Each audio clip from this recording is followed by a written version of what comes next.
Madame, Monsieur, bienvenue. Vitamine B, c'est l'occasion de parler de la Bible en lien avec un thème particulier. Aujourd'hui, celui de l'équilibre psychologique du chrétien. Et nous le faisons avec Jacques Poujol. Jacques Poujol, bienvenue. Merci. Alors, vous avez, il y a de ça quelques années, publié ce petit livre qui s'intitule L'équilibre psychologique du chrétien. Et aujourd'hui, nous abordons la question de la guérison de son passé. Et c'est important pour un chrétien de guérir des blessures de son passé. Je pense que c'est un petit peu comme des entraves que nous aurions aux pieds pour marcher. Et je pense que c'est toujours mieux de marcher sans entraves qu'avec des entraves aux pieds.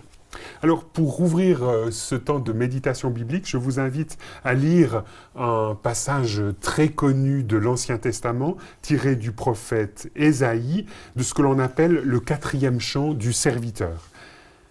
Certes, ce sont nos souffrances qu'il a portées, c'est de nos douleurs qu'il s'est chargé. Et nous l'avons considéré comme atteint d'une plaie, comme frappé par Dieu et humilié. Mais il était transpercé à cause de nos crimes, écrasé à cause de nos fautes. Le châtiment qui nous donne la paix est tombé sur lui, et c'est par ses meurtrissures que nous sommes guéris. Jacques Poujol, une réaction par rapport à ce texte magnifique qui préfigure la mort et la résurrection de Jésus ? L'admiration de ce que Jésus a fait. Et l'adoration, je dirais, si je peux dire ça comme cela, de ce qu'il a été, ce qu'il est, ce qu'il demeure, ce qu'il reste pour nous. Donc, non seulement Jésus nous guérit ou nous libère de nos péchés, mais il se charge aussi de nos souffrances et de nos douleurs.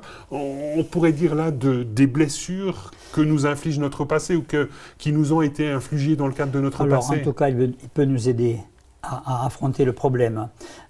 Parce que tout le problème de la souffrance qu'on ne va pas traiter ici, d'accord, qui est un problème énorme, immense, incompréhensible presque, je dirais, ici on va parler de ce qui est, comment il peut nous aider dans la vie quotidienne à aller vers un mieux-être personnel, vers une découverte de nous-mêmes, vers une réappropriation de ce que nous sommes intérieurement, de ce qu'il a voulu que nous soyons, de ce que nous portons en nous-mêmes, de vie, d'espoir, d'être. Alors, concrètement, on a tous un passé plus ou moins chargé. Chaotique. Oui, chaotique, comme vous dites.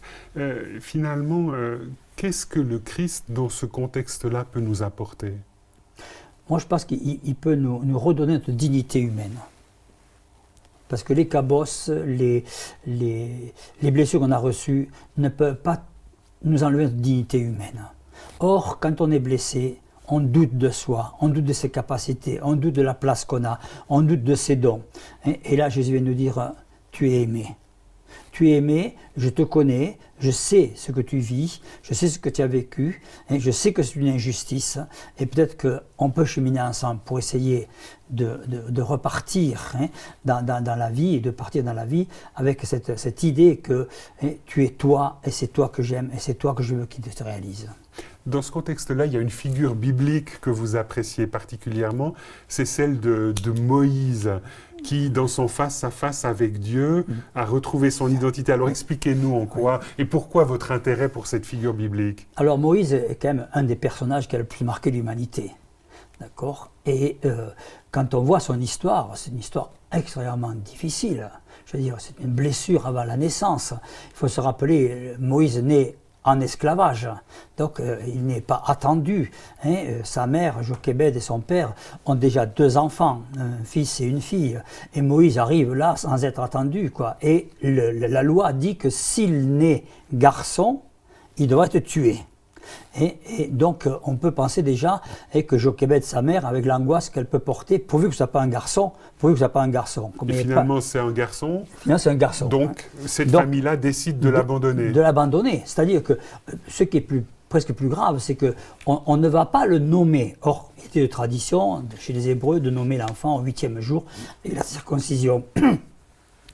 Et là on ne va pas le nommer, on va l'abandonner. Il est le sans-nom. Donc le sans-existence, le sans-place.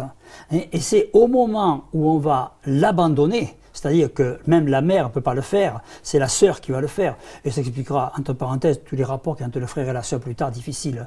Et donc le moment où la maman l'abandonne, par l'intermédiaire de la sœur, qu'on va le nommer. Et c'est terrible. on lui donne un nom au moment de l'abandon. Et ce nom, c'est sauver des eaux. Sauver des eaux en hébreu. Sauf que Moïse ne vit pas en Hébraïe, j'allais dire. Oui. Il vit en Égypte. Et là, il est accueilli par la princesse qui est égyptienne. Qui, elle, parle l'égyptien. Et j'ai appris, il y a quelque temps en arrière, un petit peu, par une égyptologue de Genève, ce que je ne savais pas, c'est que Moïse en égyptien veut dire autre chose que Moïse en hébreu. Et qu'est-ce que ça veut dire? Alors, Moïse, Msès, par exemple, Ramsès, fils de Ra. Fils de Ra. Et tous les princes d'Égypte étaient fils d'un dieu. D'accord? Et Moïse, Psès, c'est fils d'un dieu, mais on ne dit pas le nom du dieu. C'est fils d'un dieu inconnu, j'allais dire. Et Moïse va grandir avec cette double casquette, j'allais dire. Moïse sauvé des eaux et Moïse fils de personne. D'accord? Alors qu'il est fils de la princesse qui est en Égypte, et ainsi de suite. Il est prince d'Égypte, comme dira le texte. Et il va grandir cette double, cette division en lui-même. Qui je suis? L'Égyptien, l'Hébreu, l'Égyptien. Et arrivé à 40 ans, tiens bizarre à 40 ans, l'âge où on se pose des questions sur soi, où on veut gérer ses problèmes réellement, et là il sort un jour et il voit devant lui ce qui se passe dans sa vie. Et ça c'est très important par rapport à nos blessures.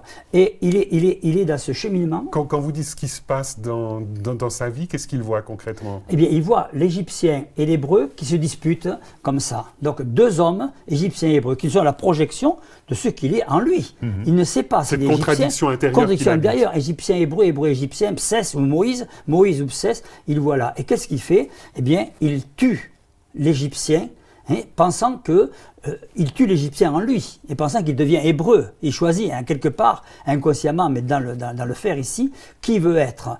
Et il pense qu'il est devenu hébreu, quelque part, comme ça. Et il sort le lendemain, et c'est extraordinaire. Il voit, et entre parenthèses, il enterre l'Égyptien dans le sable, il refoule tout ça, quoi. Il sort et il voit deux Hébreux qui se disputent.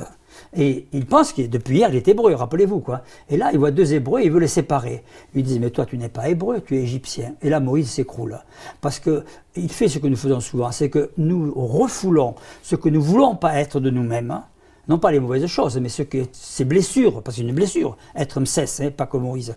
Il refoule ses blessures, donc nous refoulons nos blessures pour pouvoir être que ce que nous voulons être. Et cela, ça nous rattrape un jour ou l'autre. Et là, Moïse doit partir dans le désert. Il part dans le désert, et ce qui est extraordinaire, c'est que finalement, par rapport à cette signification en égyptien du mot Moïse, finalement là, fils de personne devient, au travers du buisson ardent, oui. Et c'est là qu'il a rencontré du Seigneur. Fils du Seigneur. Et la première question qu'il pose devant le buisson ardent, c'est pas qui est Dieu, mais c'est qui suis-je? Qui suis-je? Psès, Moïse, et cette rencontre du buisson ardent va réconcilier les deux en lui. Puisqu'il va retourner en Égypte pour voir Pharaon, pour demander de libérer Moïse, le peuple d'Israël. Donc il faut qu'il se réconcilie en deux pour qu'il y ait la libération du peuple. Moi je trouve cette histoire fabuleuse. Comme image de nos vies, comme ça. Il faut que nous réconcilions en nous ces parties de nous-mêmes qui sont divisées pour pouvoir, aller dire quelque chose, pouvoir vivre nos vies, être nous-mêmes. Et là, on retrouve quelque chose qui est aussi central dans votre livre, c'est ce face-à-face avec Dieu qui, quelque part, permet la guérison des blessures de son passé. Oui. Cette réconciliation intérieure, Dieu nous voit réconcilier. Alors, Dieu nous veut réconcilier avec nous-mêmes. Vous proposez une petite démarche spirituelle. Premièrement, il s'agit de prendre une décision. Oui, il faut vouloir. Ça, c'est important. Vous le dites régulièrement dans votre livre, il y a une décision à prendre. Sinon, nous allons faire comme Moïse. C'est-à-dire que notre inconscient va nous emporter à un moment donné. Et nous allons tuer l'Égyptien. Pensant devenir hébreu. Et si on ne veut pas ça, il faut avoir cette démarche intérieure de dire oui, je veux devenir moi-même. Deuxième conseil que vous mettez en avant, c'est le fait de prendre conscience que Dieu nous aime. Oui, parce que c'est important de savoir qu'il n'était pas absent de ce que nous avons vécu. Même s'il n'a pas agi directement, il était là. Il était là, c'est un peu comme ce qu'on a lu. Il veut porter nos blessures aussi, nous aider. Il veut être avec nous dans ce que nous vivons. Pas à notre place. Et ça, si vous avez en face de vous quelqu'un qui dit « mais comment est-ce que je prends conscience de cet amour de Dieu pour moi ?» Qu'est-ce que vous lui répondez? J'ai remarqué que la chose la plus difficile de la vie, ce n'est pas d'aimer Dieu, c'est de se laisser aimer par Dieu. Oui. La chose la plus difficile, ce n'est pas d'aimer Dieu. Et comment est-ce qu'on se laisse aimer par Dieu? Eh bien, on se laisse aimer par Dieu quand nous comprenons qu'il est à la fois la mère et le père que nous avons besoin pour nous construire. au-delà de nos parents que nous avons eus, bien sûr, hein, plus ou moins défaillants, quoi. Il est celui qui peut répondre intimement à ces deux dimensions que nous avons en nous, une dimension émotionnelle, une dimension relationnelle, cette dimension d'aller de l'avant avec nous-mêmes, quoi. Et ça, c'est une véritable expérience spirituelle? Je crois que ce n'est pas qui pour tous les hommes, quoi. Hein, on peut la faire en lisant la Bible, en écoutant une Oui, prédication, ou même, en se baladant dans la nature. Même en méditant personnellement, quoi. Troisième élément ou troisième conseil que vous proposez, c'est le fait de prendre conscience que Dieu est là toujours. Ça, c'est aussi important dans votre parcours, lorsqu'on revisite son passé, de se dire que Dieu était là, malgré peut-être les extraordinaires injustices dont on a été victime. Il était là souffrant avec nous. Il était là dans nos injustices, dans nos trahisons.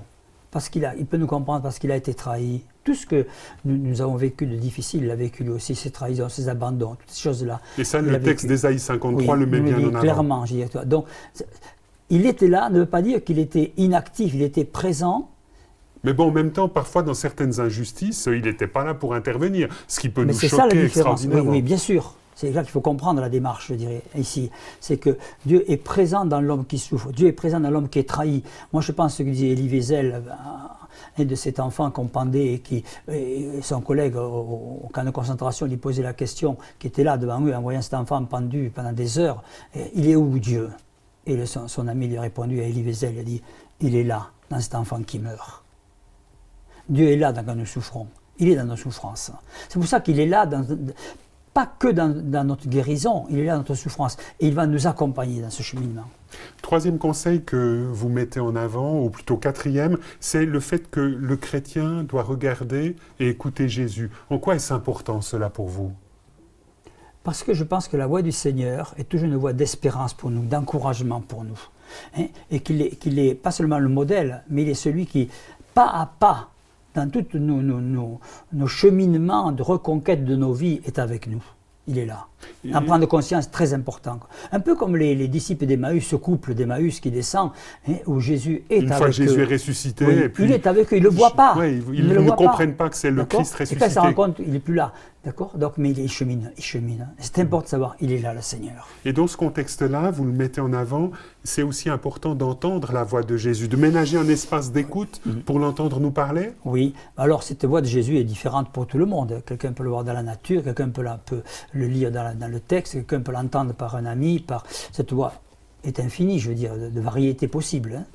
C'est pas un ange du ciel. Vous êtes convaincu que Jésus parle et que Jésus intervient dans nos vies en donnant des suggestions? Dieu parle à tous les êtres humains. Dieu parle à tous les êtres humains. Dieu accompagne tous les êtres humains.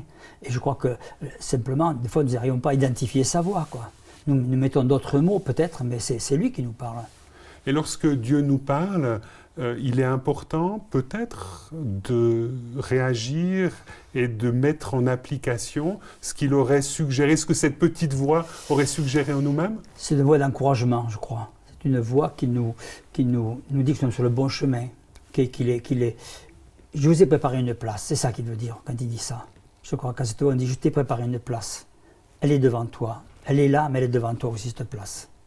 On voit bien, là, vous proposez pour guérir nos blessures du passé une démarche de spiritualité, mais est-ce toujours facile que d'entrer dans un tel processus? On a besoin de l'aide souvent, de quelqu'un, souvent d'un professionnel pour nous aider.